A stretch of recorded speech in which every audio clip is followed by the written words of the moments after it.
Siamo con Stefano Grigoletto, consigliere comunale di Forza Italia a Padova. Parliamo di questa alleanza tra Forza Italia e Lega Nord. C'è ancora un'alleanza o si sta assistendo ad una scissione all'interno del centrodestra? L'alleanza con la Lega Nord c'è dappertutto. Mi pare che in Regione del Veneto governiamo tranquillamente sia Forza Italia che la Lega, quindi così sarà anche alle amministrative. Quindi l'importante è che si esprima un candidato unico di centrodestra con tutta la coalizione di centrodestra.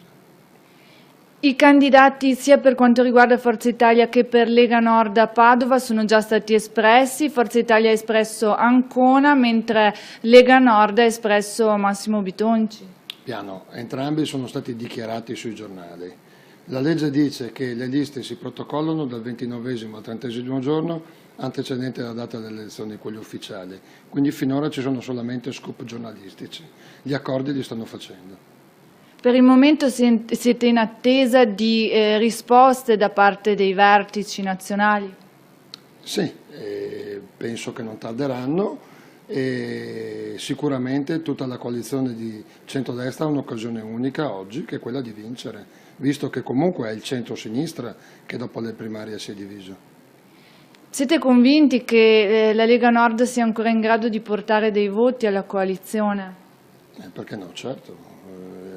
Proporzionalmente al proprio consenso sul territorio, come è di fatto qualsiasi tipo di consenso elettorale di qualsiasi partito. Quali sono attualmente i rapporti che ci sono a Padova? Con la Lega Nord? Ottimi, abbiamo fatto un ottimo lavoro di opposizione in Consiglio Comunale dopo 4 anni di Zanonato e tra l'altro ci siamo visti mettere un vice sindaco che non è stato eletto da nessuno per un voto normativo, reggere la città fino alle elezioni. Anche queste cose bisogna metterle a posto anche a livello nazionale come leggi.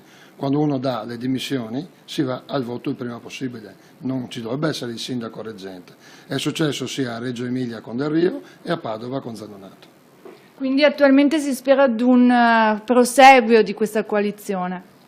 Certo, ripeto, più che la coalizione, d'accordo, che quello è solamente diciamo, il risultato dell'elettore che vedrà sulla scheda elettorale, il problema è tutt'altro.